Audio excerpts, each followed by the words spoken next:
Hello and welcome to Memoly. In this video, I am going to show you how to use Memoly Share to share memories with other nearby users and devices. Start with opening the Memoly Share view by clicking on the globe icon. Now tap on the Add Memory to Share button to select a memory you want to share with others. If you have selected a memory, you can now click on any user or device that is displayed. The other participant has to accept your share in order to receive it. If the share was accepted, you will be notified that the connection was successful and the memory was sent.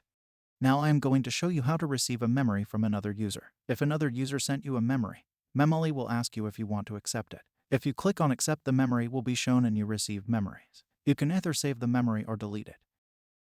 You also have various settings for Memoly Share, which I am going to explain to you right now. Just go to the app settings and go to iCloud and sharing. Scroll down to find the options for Memoly Share. With the first option, Receive Memories, you can choose if Memoly should display your device in the local network automatically. If someone sent you a memory, you can choose if actions and feelings should be mapped to your existing actions and feelings or not. Not existing actions and feelings will be created and added to your existing ones. Under the privacy settings, you can choose if Memoly should also share sensitive data like locations or links that you don't want to be shared. Added contacts will never be shared.